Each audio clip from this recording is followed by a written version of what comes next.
What It Takes Radio Company presents another edition of Interesting Ideas, and it's time for us to enter the transformation zone. So, may I challenge you? That's right, challenge you to be one of the 3% of the population who can actually do what it takes. And we will start with the 20 questions. Greetings, ladies and gentlemen. This is Stan the coach man, maybe the guy who wants to help you as we help each other to become one of the 3% of the population who have an idea of who they are, where they're going, what they want to achieve, and perhaps how they can make a difference in the world, maybe even create a different world. Welcome to the transformation zone, and today we're continuing on to begin to think more and more how we can be people who are truly transformed in our life and in our business, perhaps guiding, helping others achieve that same kind of degree of life, and be an instrument of peace, of human flourishing, of goodness, of good and powerful transformations. Many years ago, when I first started to recover from a terrible career accident and trying to put my life back together, it turned out to be quite a transformation because I learned that so many of the things that I thought I knew about life and business, I didn't know.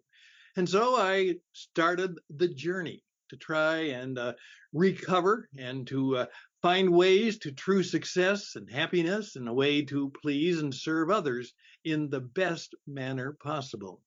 And there I learned what we call the 3% principle. And that is, if you do a survey of the general population, only 3% of the population know who they are, what their purpose and meaning in life is, what they hope to achieve, what their plans are. Are they written down? Do they have a way to accomplish those things? And every day in every way, they have a guiding force that can perhaps help them, a guiding direction that can help them make a difference in the world. And at that time, I made the decision. I don't know how successful I'll be or how well it will go, but I wanted to be one of the 3%. And so that's what I have kind of tried to be. And as a business performance coach helping other people do that, I said, I have to learn not the art of telling as much as I have to learn the art of asking good questions and telling stories. And that's basically what my coaching was all about, asking questions and telling good stories. And then when requested, I might have a suggestion or a recommendation or maybe a challenge for them, because I always wanted them to know that they were always at choice. No matter their situation, they were always at choice. Well, what does it mean to be one of the 3%? Well, one of the tools I use, and I've used it for a number of years, is to ask what I call the 20 questions. And of course, that's a game that many of us have played. It's a long time ago, but you have something in mind, and the people in the game, they get 20 questions, and to see if they can name the thing or the object or the idea that you are thinking about in 20 questions. So I came up with 20 questions that if you know the answer to these 20 questions, I say with a smile, you're probably one of the most focused persons on planet Earth. Focused. The one thing, what is truly important, what matters. I know who I am, what I'm about, and what I hope to achieve, and the difference I seek to make in this world and in my life business, in my RCA, my relationships, my character, my achievements. And it is those kind of people who oftentimes are the leaders of true transformations, or they are the people who, when something bad happens to them, they have the ability to turn a tragedy into a positive transformation. So what I'd like to do in this part of the program, I'd like to go through the top 7. And perhaps in a later program, we'll do maybe uh, the rest of the 20 questions. But today, just the top 7. Number 1. It said that the great psychologist and political and business consultant Peter Drucker finally, after many years of coaching, said that he came to the conclusion that only one question would make the difference. And he said that if a person could not answer the one question, he realized that there was probably little chance that he could really help them. And so here's the question. The question was asked, first of all, by St. Augustine. That's right, many years ago. And then by Peter Drucker. When you have lived your life, how do you want to be remembered? That's right. I just received notice that one of my, this happens more and more at this age and stage, one of my classmates has passed on. And there was a glowing story of remembrances of a woman who took charge of her life, had a difficulty, and she lost some of her children before she died. And yet, uh, she was remembered well. How do you want to be remembered? You know, when people talk about you, perhaps in the business you've built, maybe in the company that you're leading, how do you want people to speak about you? How do you want to be remembered? Um, you know, in that proverbial time when when they're remembering you, what do you want them to say about your relationships, about your character, about your achievements? What do you want your children to say? What do you want your friends and colleagues to say? Maybe even some of your opponents to admit, well, he was quite a competitor, but a good man, good woman. I always knew that they wouldn't cheat. I always knew that you could trust them. They would always keep their word. So right now, I'm going to ask you to come up with the answer to that question. How do you, when you have lived your life, how do you want to be remembered? Is that fairly clear to you now? I would encourage you. I might even challenge you to work on that. All right. Number 2, in your work, the work that you do, what are you very good at? I mean, all of us are gifted in many ways, and some of us are gifted in many, many, many ways, and some of us are gifted only a few ways. But what are you very good at doing? What real talent and skill do you have?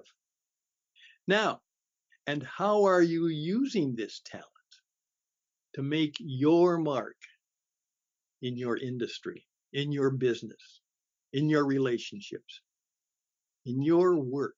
What are you really good at? I remember the line of somebody who came to a good realization of that. And with a smile, he'd say, "This is what I do. And I do it well. This is what I do. And I do it very well." What are you very good at? Number 2. That's right. How about number 3? What is the most effective means at your disposal for getting people to trust you, to believe you, to follow you, vote for you, even buy from you? That's right. What skill, what performance do you have that helps people get to know you, trust you, believe you, follow you, even buy from you? Give you money. They'd prefer to keep their money, but they know that by giving it to you, they'll get something better in return. Now, How are you using that great skill in your life and business right now?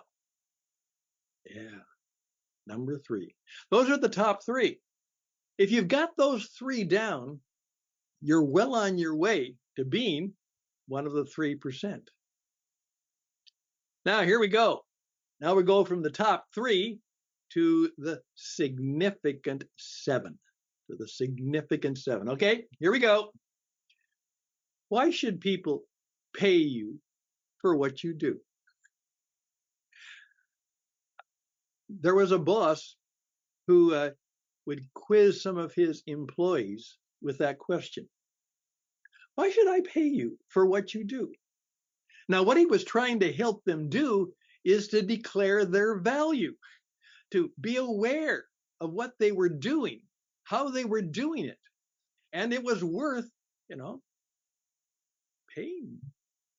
As one of my friends also said, that one of the persons he was interviewing said, well, if said to them, well, if I hire you, you've asked for $65,000 a year. Well, for $65,000 a year, I could buy a nice new truck. Why should I spend that money on you rather than buy that truck? Please keep in mind, if you don't know the answer to that question, you are in trouble. You need to know what value you bring to the organization, and you better know it and be good at it and be clear about it. Why should people pay you for what you do? Good question. Okay, here we go. What causes 80% of the frustration, tension, stress, and pressure in your life? Now, we all have those things.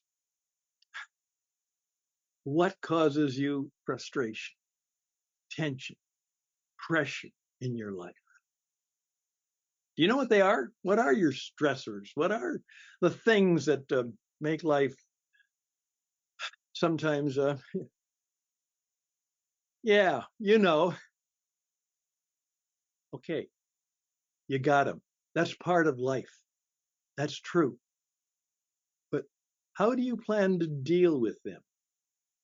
Perhaps reduce them and diminish those bad situations. What are you doing to have a greater sense of majesty, of calmness, of less stress, less pressure, less frustration in your life?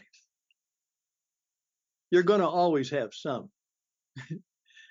Sometimes you're going to have a lot. But what are you doing to take those things and make them less of a factor in the quality of your life? That means you know what they are. And it means perhaps that you have a way of discovering how to deal with them. And then number three, you actually deal with them. You do something different. That's right. Okay, that was question number 5. What causes 80% of the frustration, stress, and pressure in your life? And how are you planning to deal with that? All right, got that so far.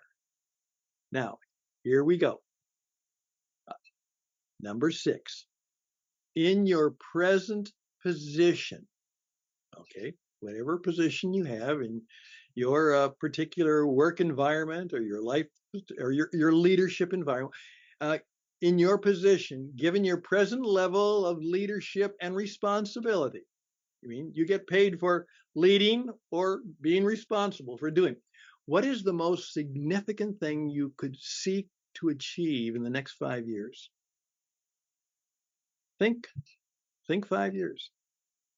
In your present level of responsibilities and leadership, what is the most significant thing you could do and achieve in the next 5 years that would make life better for you, that would help fulfill your aspirations, which would bring some of the good things into your life that you really are hoping for and wanting for? What are they?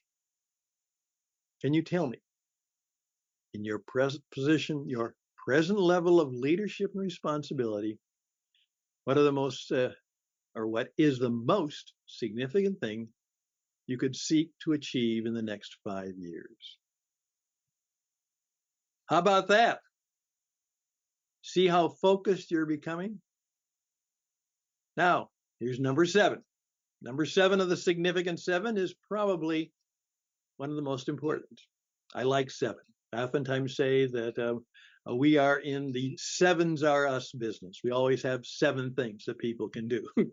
Okay, what are the 3 most important beliefs or principles that you want to pass on to your children, the next generation, and the people you care about? Think about that. You have many. What 3? What are the 3 most important beliefs, principles, and practices that you want to pass on to your children, to the next generation, and to the people you love and care about? What are they? Can you name the big 3 at the bottom of our 7 list? Well, there we go. I trust this has been helpful for you. Again, under 20 minutes. Just, a little, you do something for 20 minutes every day, in a few years, you'll be a world-class expert. Now, there are more, and we'll do the other 13 in another presentation. But I want you right now, as you are in the transformation zone, to think about, play this over again, write them down, ask the people in your company or your colleagues or others about them. This would be one of the great ways to audition and interview people for responsible positions. See how well they know themselves and they know their life, and what value they might bring to you and your company. There we go. My name is Stan, one of the guides through the maze of things that we call the Transformation Project, and hoping to help you as you live and achieve and make life matter, and make perhaps a different world here and now, and maybe even forever. So all the best and blessings to you. And as we always say, all that to you. And guess what? We'll be back, hoping to meet you in the transformation zone.